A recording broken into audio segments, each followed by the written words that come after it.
وأشهد أن محمدا عبده ورسوله صلى الله عليه وعلى آله وأصحابه والتابعين وتابع التابعين ومن تبعهم بإحسان إلى يوم الدين. يا أيها الذين آمنوا اتقوا الله حق تقاته ولا تموتن إلا وأنتم مسلمون. يا أيها الناس اتقوا ربكم الذي خلقكم من نفس واحدة وخلق منها زوجها وبث منهما رجالا كثيرا ونساء واتقوا الله الذي تساءلون به والأرحام إن الله كان عليكم رقيبا. يا أيها الذين آمنوا اتقوا الله وقولوا قولا سديدا يصلح لكم أعمالكم ويغفر لكم ذنوبكم ومن يطع الله ورسوله فقد فاز فوزا عظيما. أما بعد فإن خير الحديث كتاب الله وخير الهدي هدي محمد صلى الله عليه وعلى آله وسلم وشر الأمور محدثاتها فإن كل محدثة بدعة وكل بدعة ضلالة وكل ضلالة في النار. إخواني في الدين أعزكم الله kaum muslimin, kaum muslimat rahimani wa rahimakumullah. Kembali kita lanjutkan kajian kitab Aqidah Ar-Raziyan, ini Aqidah Ahlussunnah wal Jamaah dari para imam Ahlus Sunnah, di antaranya Abu Zur'ah Ar-Razi dan Abu Hatim Ar-Razi. Maka disebut Ar-Raziyan, yang dua-duanya dari daerah yang namanya Rai. Nisbah kepada Rai adalah Razi.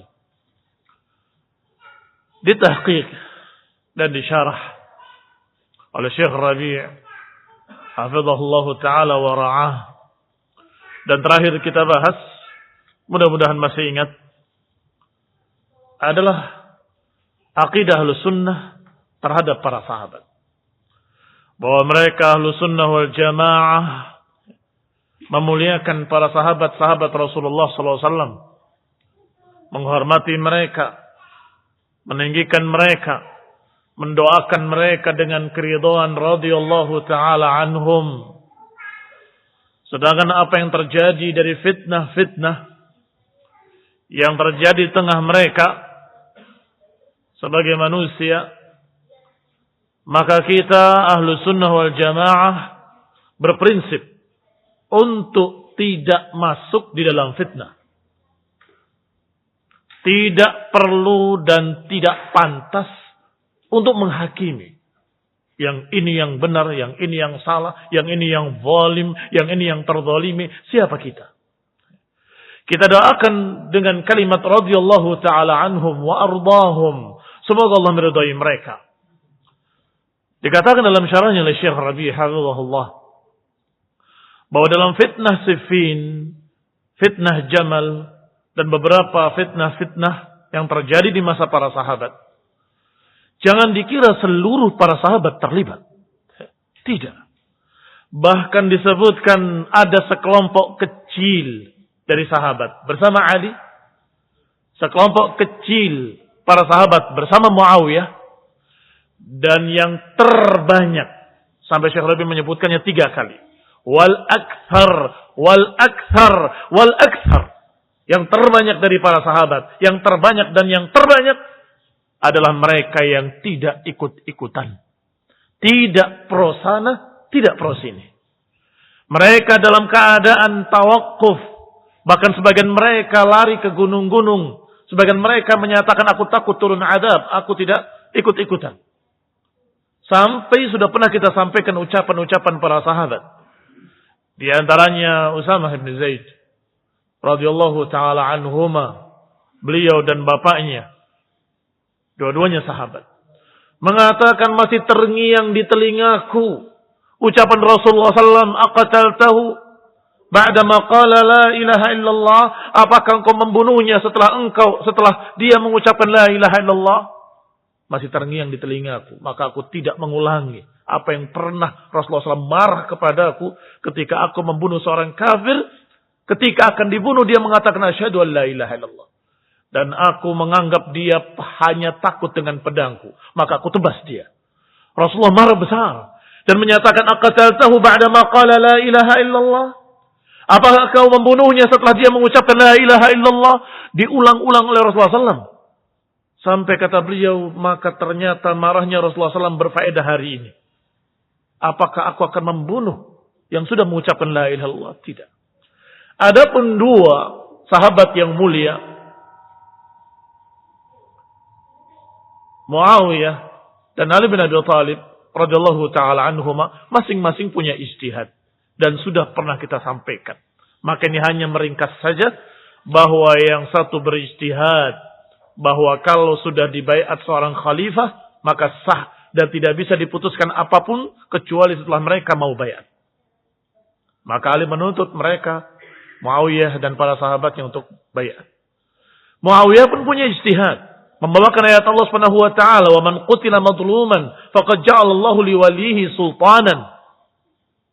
Siapa yang terbunuh dari keluarganya, kerabatnya dengan zalim, maka kerabatnya, saudaranya berhak untuk menuntut qisas.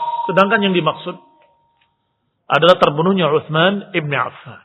Kata Muawiyah, selesaikan dulu urusan terbunuhnya Utsman ibn Affan. Itu kerabatku, kabilahku, dari sukuku. Siapa pembunuhnya harus dikisas. Baru aku mau bayar. Ala kulli hal, kaum muslimin rahimani wa rahimakumullah. Kata Rasulullah SAW, man idza ijtahada al-hakimu fa asab falahu ajran, wa idza ijtahada al-hakimu fa akhta falahu ajrun wahid. Siapa dari seorang hakim memutuskan dengan ijtihadnya kemudian tepat, maka mendapatkan 2 pahala. Kalau dia berijtihad kemudian salah, maka dia mendapatkan 1 pahala. Artinya para sahabat dari kedua belah pihak yang bertikai, yang satu mendapatkan 1 pahala, yang satu mendapatkan 2 pahala. Beredar antara pahala dengan pahala, sehingga tidak perlu kita mencerca mereka dengan ijtihad mereka. Enggak perlu kita untuk menyalahkan si fulan dan si alan radhiyallahu taala anhum. Mereka sudah diridhoi oleh Allah Subhanahu wa taala dengan sangat tegas dan jelas dalam Al-Qur'an. Allah sudah menyatakan laqad radhiyallahu 'anil mu'minin. Allah telah ridho pada mereka orang beriman itu yang berbaiat di bawah pohon. Demikian pula Allah Subhanahu wa taala menyatakan la yastawi minkum man anfaqa min qabli al-fath wa qatal. Ulaika a'zamu darajatan minal ladzina anfaqu min ba'du wa qatalu wa kullan wa'adallahu al-husna. Mungkin ada yang berkata, tapi kan Muawiyah tidak ikut dalam Bai'atul Ridwan karena Islamnya belakangan. Dengarkan ucapan yang berikutnya. Allah katakan la yastawi minkum, tidak sama di antara kalian yang berinfak dan berjihad sebelum Fathu, sebelum Hudaybiyah, dengan yang berinfak dan berjihad setelah Fathu, setelah Hudaybiyah. Memang tidak sama keutamaannya. Tetapi apa kata Allah di akhirnya? Wa kullan wa'adallahu al-husna. Masing-masingnya kami janjikan al-husna, jannah, surga. Kami janjikan pada mereka surga. Apakah yang masuk Islam duluan atau masuk Islam belakangan? Barakallahu fiikum. Dengan ini semua terkena. Apakah Ali dan para sahabatnya atau Muawiyah dan para sahabat yang lain? Apalagi mereka-mereka yang dikatakan oleh para ulama bahwa sikap yang paling dekat, yang paling baik di antara 3 adalah yang tidak ikut dalam perang tersebut. Tidak ikut dalam fitnah. Ikhwani fillah azakumullah. Dibawakan pula jumlahnya oleh Syekh Rabi'. Alladzina isyaraku fil qitali ma yazidu 'ani 30. Yang ikut bertikai dan ikut berperang dalam fitnah tidak lebih dari 30 orang. Jumlah sahabat berapa? Ketika Fathu Mekah pasukan yang mengepung Mekah jumlahnya sudah belasan ribu. Yang ikut tidak lebih dari 30 orang. Mungkin akan berkata, masa sedikit sekali bisa perang? Banyaknya yang bukan sahabat. Yang baru masuk Islam. Khawarij ikut. Syiah juga ikut. Pemanas-manasi mereka. Siapa Syiah? Sabaiyah. Waktu itu namanya bukan Syiah. Namanya Sabaiyah. Pengikut Abdullah bin Sabah yang mengkultuskan Ali berlebih-lebihan.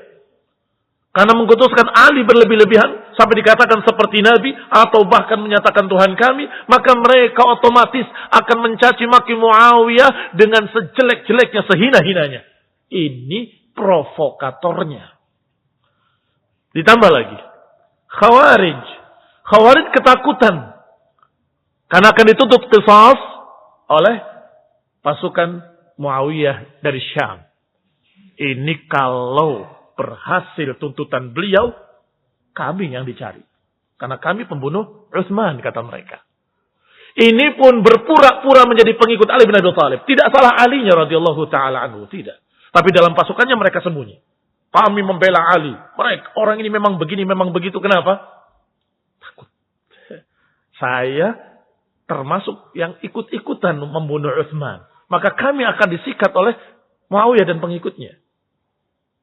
Jadilah mereka provokator yang kedua. Sehingga runyam ramai. Adapun sahabat yang terlibat hanya, kata Syekh Rabi' hafizahullah, la yazid anis 30. Tidak lebih dari 30 orang. Masih sisa 12.000 orang sahabat. Yang ada di Syam. Yang ada di Yaman. Yang ada di Irak, yang ada di Kufah, yang ada di Madinah, yang ada di sekian, yang ada di Mekah.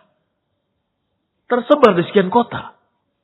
Jangan kemudian, apa itu sahabat? Habis sahabat, hanya kejadian yang terlibat di dalamnya hanya 30 orang. Dan kemudian sahabat dicaci maki seluruhnya. Ini kebodohan. Mereka tidak membaca sejarah. Mereka tidak membuka sejarah yang paling ringkas pun. Apalagi mau membaca yang lebih detail, lebih teliti. Apalagi mau mencari yang sahih. Karena banyak kisah-kisah yang tidak sahih. Riwayatnya palsu, maudhu, dusta, makdzub, bikinan Syiah Rafidah, para pendusta. Semakin suram atau semakin samar cerita-ceritanya. Ikhwani fid din, a'azakumullah.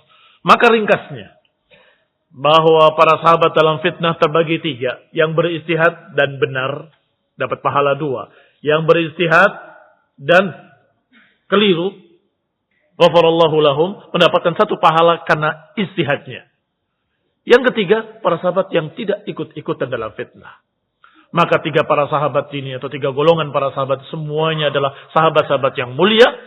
Antara mereka yang tidak terlibat, atau yang mendapatkan 1 pahala, atau yang mendapatkan 2 pahala. Radhiyallahu ta'ala anhum. Juga sudah disinggung tentang al-ashrah. Berkata Imam Ar-Razi, atau Imam, tidak terkenal dengan Ar-Razi. Saya khawatir kalau dibaca dengan Ar-Razi, akan terkesan orang yang lain.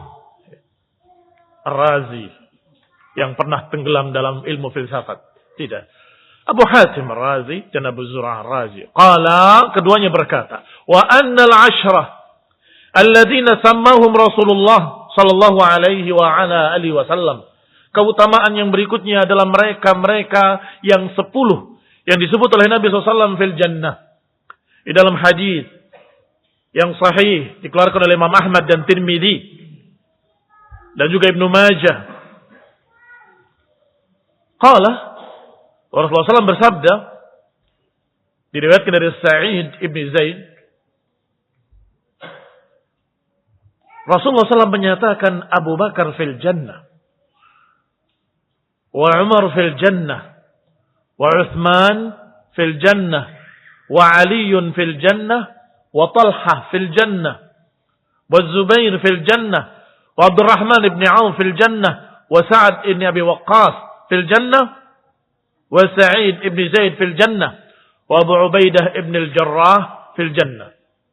Dalam riwayat disebutkan hanya 9. Kemudian Sa'id ibn Zaid berkata, kalau kalian mau, la aqulanna Ashir. Kalau kau mau, aku sebutkan yang ke-10. Mereka bertanya, siapa yang ke-10? Aku. Sa'id ibn Zaid. Radiyallahu ta'ala anhum jami'an. Maka mereka ini dikatakan oleh Nabi fil jannah. Ini setelah Khulafa ar-Rasyidin. Maka al-ashrah. 10 orang yang dijamin dengan jannah. Dengan namanya satu persatu. Oleh Rasulullah sallallahu alaihi wa ala alihi wasallam. Yaitu Abu Bakar, wa Umar, wa Uthman, wa Ali. Yang termasuk juga Khulafa ar-Rasyidin. Kemudian Talha ibn Ubaidillah. Wa Zubair ibn Awam. Wa Abdurrahman ibn Auf. Wa Sa'ad ibn Abi Waqqas. Wa Sa'id ibn Zaid. Wa Abu Ubaidah ibn al-Jarrah. Wa qala, dan kedua imam ini berkata setelah berbicara sahabat. Qala wa anna Allah azza wa jalla ala arshihi ba'inun min khalqih. كما وصف نفسه في كتابه وعلى لسان رسوله صلى الله عليه وعلى آله وسلم بلا كيف أحاط بكل شيء علما ليس كمثله شيء وهو السميع البصير.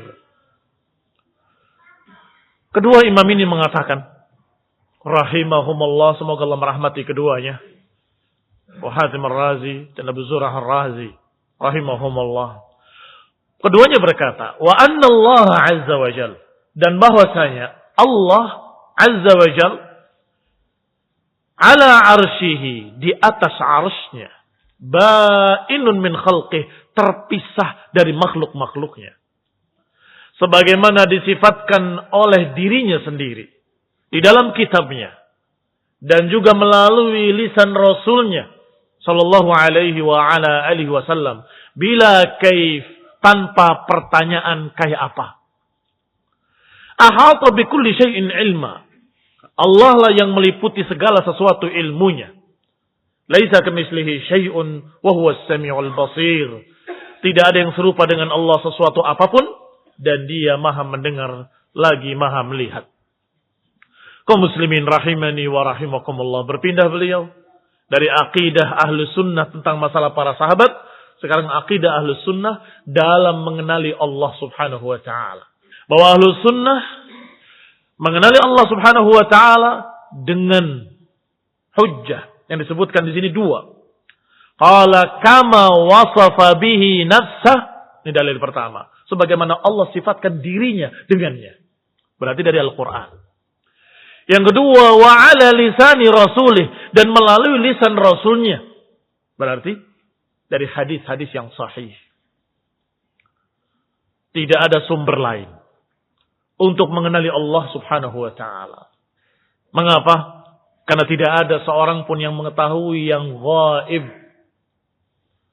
Allah lah satu-satunya yang mengetahui yang gaib, dan orang yang diberi wahyu oleh Allah dengan berita-berita gaib tersebut.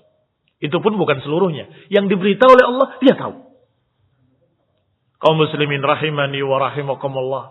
Berarti sumber pengenalan terhadap Allah Subhanahu wa taala adalah Quran was sunnah. Dalam ahadits sahihah dan hadis-hadis yang sahih. Kalau yang dhaif tidak bisa jadi hujjah. Karena biasanya dari orang yang pendusta, atau orang yang ngawur dalam berbicara, atau orang yang hafalannya enggak kuat sehingga salah-salah, maka ini enggak jadi hujjah. Yang jadi hujjah adalah riwayat yang sanadnya sahih. Benar-benar dari Rasulullah SAW dengan silsilah para rawi-rawi yang thiqah terpercaya, yang jujur, yang lurus akidahnya. Barakallahu fikum, dan hafalannya kuat. Maka inilah sumber pengenalan terhadap Allah Subhanahu wa taala. Selain itu tidak bisa dijadikan sebagai hujjah. Kata Imam Syafi'i rahimahullah, al-ilmu ma qala Allah wa qala Rasul. Kata Imam Syafi'i rahimahullah, yang namanya ilmu adalah apa yang dikatakan oleh Allah dan apa yang dikatakan oleh Rasulnya. Adapun selain itu, fawasawisus syayatin. Adapun selain Quran wa sunnah yang menyelisihi kitab wa sunnah, maka itu adalah waswasah, bisikan-bisikan syaitan. Ikhwani fid din, azakumullah, adapun aqwal ulama dari sahabat, dari tabi'in, dari tabi'it tabi'in, dari imam-imam ahlu sunnah, maka itu semua tidak menentang Quran dan sunnah, tetapi mengambil dari kitab wa sunnah. Sehingga tidak bertentangan dengan Quran wa sunnah. Adapun yang menyelisihi kitab wa sunnah, wasawisu syaitan, bisikan-bisikan syaitan. Yang pertama dibahas adalah tentang Allah subhanahu wa ta'ala di atas arasnya. Maka dikatakan bahwa kami meyakini annallaha azza wa jal ala arsyihi, bahwa Allah subhanahu wa ta'ala yang maha mulia lagi maha tinggi di atas arasnya, ba'inun min khalqih. Di atas arasnya berarti bukan di sini, bukan di bawah, tapi di atas. Dikatakan ba'inun min khalqih, terpisah dari makhluknya, berarti tidak menyatu. Tidak seperti yang dikatakan oleh wahdatul wujud, aliran manunggaling Gusti Kawula. Aliran yang menyatakan aku bersatu dengan Allah. Tidak. Kata Imam Razi atau Imam Abu Hatim Razi dan Abu Zur'ah Razi, yaqulan, keduanya berkata, ba'inun min khalqih, terpisah dari makhluknya. Hadhil qadiyah azimah. Ini permasalahan besar. Permasalahan akidah. Pengenalan terhadap Allah subhanahu wa ta'ala. Bahkan a'zam usuli ahli sunnah. Bahkan sebesar-besar prinsip ahli sunnah adalah beriman dengan nama-nama Allah dan sifat-sifatnya. Dan bahwasanya Allah sesuai dengan apa yang Allah gambarkan dirinya sendiri di dalam kitabnya. Dan sesuai dengan yang digambarkan oleh Rasulullah SAW dalam hadis-hadis yang sahih. Maka semua yang ada dalam Quran, semua yang ada dalam hadis yang sahih, ahli sunnah menyatakan wajib kita mengimaninya. Wajib menetapkan sebagai sifat Allah dan nama-nama Allah. Dan kita wajib menerimanya, tidak menolaknya. Tanpa menyerupakan dengan makhluknya. Tanpa mempermisalkan. Kayak ini, kayak itu, tidak boleh. Tanpa bertanya kayak apa, seperti apa. Tidak boleh. Wala ta'til, dan jangan menolak. Tidak boleh. Yang berikutnya, at-ta'wil, dan jangan menyelewengkan maknanya. Wala nukayyif kama kayyafal musyabbihah. Dibahas satu persatu. Yang tidak boleh tadi, pertama takyif. Kita tidak mempertanyakan kayak apa seperti mereka para musyabbih. Kayak apa sih? Kayak gini? Apa kayak gitu? Berarti mau menyamakan dengan makhluk. Tidak kayak apa-apa. Laisa kamitslihi syai'. Allah tidak serupa dengan apapun. Berarti tidak bisa dikatakan kayak apa. Nggak bisa ditanya seperti apa. Nggak bisa.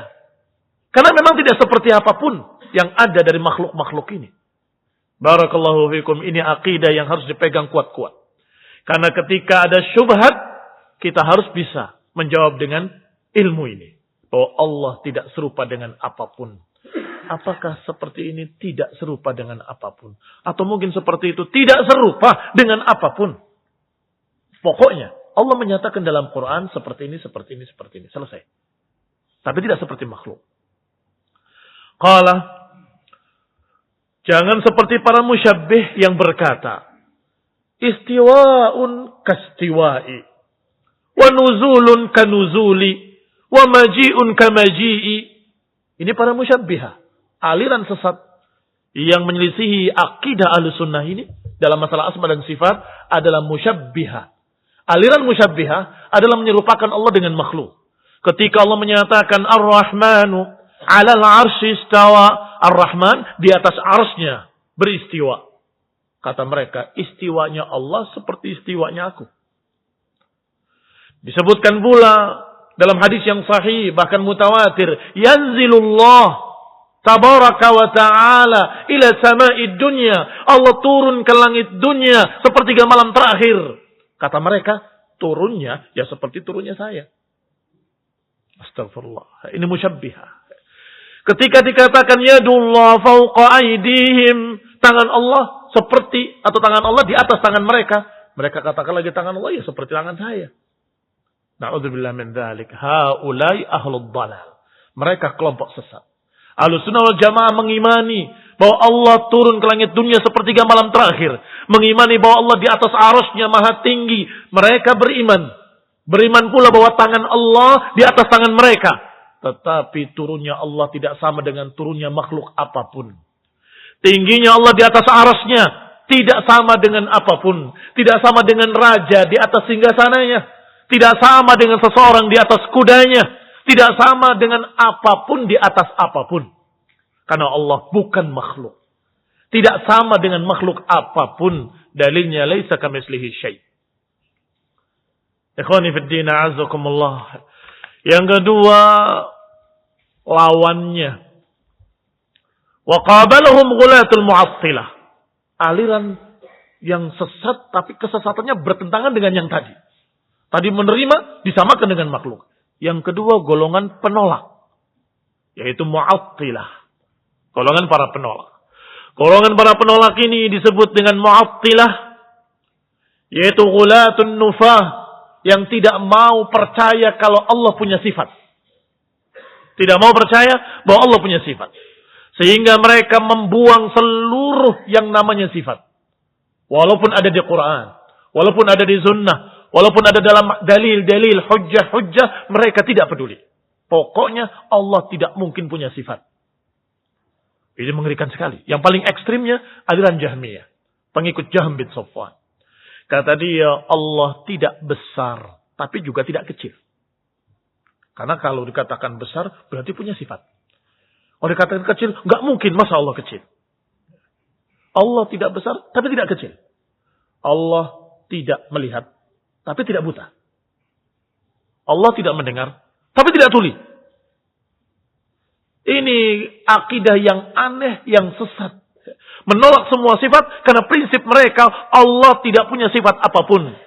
Kata orang belum ulama, orang awamnya ahli sunnah mengatakan kalau tidak punya sifat, ya berarti nggak ada. Kalau nggak punya sifat, berarti nggak ada. Aku lihat satu makhluk. Kayak apa makhluknya? Atau apa sifat-sifatnya? Pokoknya tidak begini, tidak begini, tidak begini, tidak begini. Adakah makhluk itu? Yang nggak ada. Muslimin rahimani wa rahimakumullah. Allah subhanahu wa ta'ala tidak sama dengan makhluk. Maka Allah subhanahu wa ta'ala sifatnya tidak sama dengan sifat makhluk. Tetapi punya sifat. Tetapi tidak sama dengan sifat makhluk. Itu bedanya. Yang tadi mengatakan tidak punya sifat. Ahlus sunnah menyatakan punya sifat. Tapi tidak seperti makhluk. Kita lihat 3 golongan ini. Golongan pertama punya sifat seperti sifat makhluk. Ini musyabbihah. Golongan yang kedua tidak punya sifat sama sekali. Yang ini Ahlus sunnah yang tengah-tengah. Punya sifat tetapi tidak seperti sifat makhluk. Kata para ulama, mereka yang menyatakan Allah tidak punya sifat ya'budunal adam. Dan mereka menyatakan sifatnya sama dengan sifat makhluk, ya'budunas sanam. Orang yang mengatakan Allah itu tidak punya sifat sama sekali, berarti mereka menyembah sesuatu yang tidak ada. Sedangkan yang menyatakan sifat Allah sama dengan sifat makhluk, penyembah berhala. Tangannya kayak tangan orang. Matanya kayak mata orang. Ya berhala namanya. Ya'budunas sanam. Ikhwani fid din, a'azakumullah, ahli sunnah tengah-tengah di antara keduanya. Nu'min bi sifatillah. Kami beriman dengan sifat-sifat Allah yang ada dalam Quran was sunnah. Wala numatsil wala nusyabbih. Tetapi tidak menyamakan dengan makhluk. Tidak menyerupakan dengan makhluk. Laisa kamitslihi syai'un wa huwas samiul basir. Aliran penolak-penolak sifat ini diantaranya Jahmiyah, pengikut Jahm bin Safwan. Pernah majlisnya dihadiri oleh seorang badui, duduk mendengarkan. Ketika orang ini berbicara aneh begitu, orang badui ini biasanya awam, bengong dia. Laqad junna Jahm. Badui ini biasanya gaya bahasanya bagus dan pandai bikin syair. Langsung keluar syairnya. Laqad junna Jahm ijusammi ilahahu. Sungguh telah gila Jahm ketika mengatakan Tuhannya. Dia sami tapi tidak punya pendengaran. Dia alim tapi tidak punya ilmu. Dia begini. Akhirnya kata dia, ya Jahm, maukah aku katakan bahwa bapakmu Besar tapi tidak punya kebesaran. Bapakmu ganteng tapi nggak punya kegantengan. Bapakmu pinter tapi nggak punya ilmu. Namanya diambil, sifatnya dibuang. Itu Jahm bin Safwan. Jadi namanya dipakai As-Sami', tapi nggak punya sama. Sami'un bila sam'in, basirun bila basar. Maukah aku katakan bapakmu seperti itu? Apalagi Allah yang lebih mulia, lebih tinggi, lebih sempurna. Gak pantas kamu katakan seperti itu. Ditinggal majelisnya. Badui ini meninggalkan majelisnya, diikuti oleh separuh lebih dari pengikutnya. Lebih pintar dari Jahm bin Safwan. Lebih cerdas daripada Jahm bin Safwan. Yang agak-agak ringan tapi sama bahayanya adalah Mu'tazilah. Tidak menolak seperti Jahm bin Safwan terang-terangan. Mereka menerima sifat Allah, tetapi ditakwilkan maknanya kepada makna lain. Mungkin maksudnya bukan begitu, maksudnya begini. Selewengkan maknanya. Ini yang disebut dengan ta'til, penolakan sifat tetapi dengan takwil. Penolakan sifat dengan tahrif. Allah Subhanahu wa taala menyebutkan bahwa tahrif itu adalah perbuatan Yahudi. Yuharrifuna al-kalima an mawadhi'ihi, merubah-rubah kalimat dari tempat-tempatnya. Mengganti, menambahi, mengurangi, itu namanya tahrif.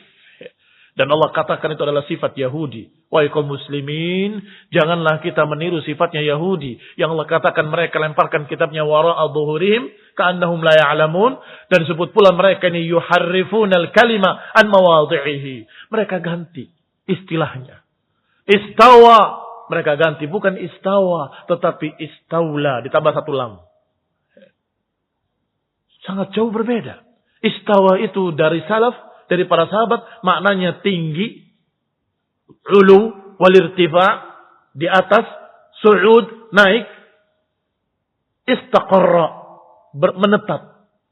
Ini makna-makna dari salaf, makna istawa. Enggak ada makna istaula yang artinya menguasai. Bagaimana kita akan tafsirkan ayat Allah, thumma istawa 'alal 'arsy. Kemudian istawa 'alal 'arsy. Baik, kalau diterjemahkan dengan menguasai, berarti maknanya kemudian menguasai. Pertanyaannya, sebelumnya nggak menguasai. Salah. Tafsirnya akan rancu. Kalau ditafsirkan istaula. Tapi kalau dikatakan istawa, kemudian Allah istawa, yakni di atas atau naik ke atas arsy atau meninggi di atas arsy, maka ini sangat wajar. Allah menciptakan langit, menciptakan bumi, kemudian Allah Subhanahu wa taala Maha tinggi di atas arsy-Nya. Cocok. Tetapi kalau kalimat tsumma stawa diganti tsumma staula, kemudian Allah menguasai, loh tadinya enggak menguasai. Akan rancu tafsirnya. Barakallahu fikum.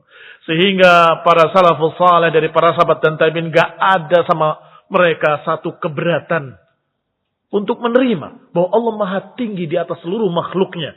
Di atas bumi ini ada langit. Di atas langit ada langit, di atas langit ada langit sampai 7 lapis langit. Di atas 7 lapis langit ada arsy Allah Subhanahu wa taala, dan di atas arsy Allah Subhanahu wa taala Maha tinggi. Baik. Mereka yang bahkan tokohnya Asy'ariyah mengatakan sendiri di mulutnya, sungguh demi Allah, aku berupaya untuk membela madhabku dengan berbagai macam alasan-alasan. Cuma satu yang aku nggak bisa. Perasaanku sendiri. Fitrahku sendiri. Setiap aku berkata ya Allah, aku selalu menengadah. Kalau Allah di sini, nggak perlu aku menengadah ke atas. Aku begini saja. Nggak ada. Otomatis fitrahku bertentangan dengan keyakinan ini. Bahwa Allah Subhanahu wa taala memang sepantasnya Maha tinggi. Ikhwani fillah azakumullah. Berapa dalil dalam Quran yang menyebutkan kalimat Ali, sifat Allah a'la. Sabbihisma rabbikal a'la. Sucikan Allah yang Maha tinggi. Kalau tinggi di mana sih? Ya di atas. Kok di bawah namanya tidak tinggi? Demikian pula ada kalimat yang wa huwal aliyul azim, dan dia Maha tinggi lagi Maha besar. Berapa? Silahkan pakai komputermu, klik kalimat Ali dan A'la. Ada berapa? Banyak sekali. Allah Maha tinggi, Maha tinggi, Maha tinggi, Maha tinggi, Maha tinggi. Uluwul qahri, wa uluwul qadri, wa uluwul dzat. Maknanya lengkap. yakni ketinggian dari 3 sisinya. Tinggi kekuasaannya, tinggi kemampuannya, dan juga tinggi zatnya. Tinggi di atas seluruh makhluk-makhluknya. Ikhwani fiddin, a'azakumullah, itu baru satu macam dalil. Bukan satu dalil. Satu macam dalil. Mengapa saya katakan satu macam? Karena kalimat Ali itu sekian banyak dalil. Dalam Quran dan Sunnah. Tapi baru satu jenis saja. Jenis kedua, silakan lihat ayat-ayat yang menunjukkan bahwa semua naik kepada Allah Subhanahu wa taala. Kalau kepada Allah dikatakan naik. Ya. Ta'rujul malaikatu war-ruhu ilaihi fi yaumin kana miqdaruhu 50 alf sana. Naik malaikat-malaikat dan Jibril kepada Allah Subhanahu wa taala. Naik kepada Allah. Berarti di mana Allah? Di atas. Kalau bukan di atas berarti tidak perlu naik. Barakallahu fikum. Ta'ruju artinya naik. Demikian pula amalun saleh yarfa'uh. Amalan saleh diangkat kepada Allah. Kalau diangkat kemana? Ya ke atas juga. Itu baru jenis kedua. Sekali lagi saya katakan jenis. Karena dalam makna naiknya saja sudah banyak lagi. Puluhan dalil lagi dari Quran dan Sunnah. Jenis yang ketiga. Bahwa Allah Subhanahu wa taala Maha tinggi. Disebutkan dengan dalil yang bentuknya. Allah di atas arsy. Ada berapa? Ada 7. Tsumma istawa 'alal 'arsy. Ar-Rahmanu 'alal 'arsy istawa. Ada 7 ayat menyebutkan bahwa Allah di atas arsy. Di mana arsy? Di atas fawqa 7 samawat. Di atas 7 lapis langit. Di atasnya ada arsy Allah Subhanahu wa taala. Baik, berarti di mana? Di atas juga. Dan masih ada lagi bentuk-bentuk dalil-dalil tentang ketinggian Allah di atas arusnya, di atas seluruh makhluknya dari sekian macam. Maka tidaklah menentang akidah Ahlussunnah ini yang demikian jelas dan tegasnya kecuali mukabir. Mukabir itu orang yang sombong, yang tidak mau menerima kebenaran. Sudah kadung ucapan salah, nggak mau rujuk. Hanya itu. Adapun orang yang saya tidak paham, tidak jelas, sudah sering dijelaskan dan ayatnya terlalu banyak. Sangat-sangat banyaknya. Sedangkan kebalikannya, gambaran-gambaran yang seakan-akan Allah itu dekat, sedikit, dan semuanya tidak berbicara bahwa Allah di sini. Allah di atas arsy tetap dekat. Jangan dihitung dengan hitungan kita. Hitung dengan hitungan Allah Subhanahu wa taala. Hitungan kita jangankan arsy Allah. Langit yang terdekat saja menurut kita sangat jauh. Berapa tahun cahaya untuk kita sampai ke sana. Ya iya. Kalau diukur dengan ukuran kita. Tapi bagi Allah semua dekat. Maka ketika Allah mengatakan pada kalian. Ud'uni astajib lakum. Doalah kepadaku, aku akan kabulkan. Allah katakan dengan berita.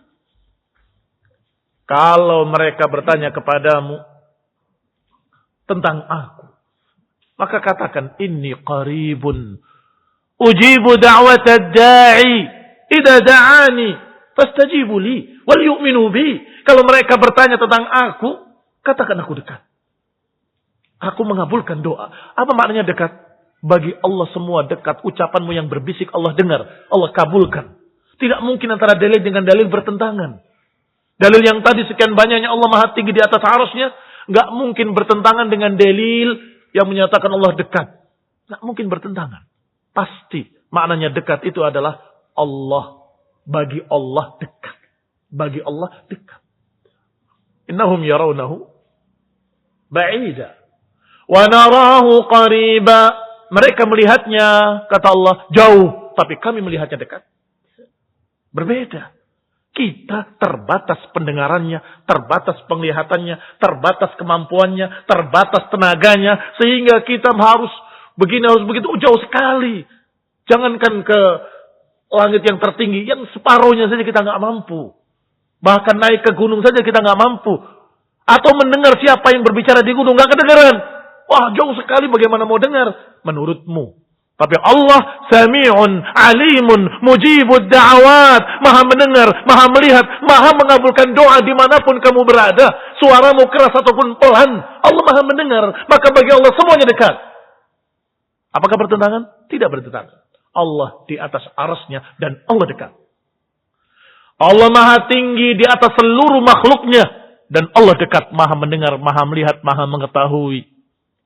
Mengabulkan doa, mengawasi. Ikhwani fiddin, a'azakumullah, kaum muslimin rahimani wa rahimakumullah.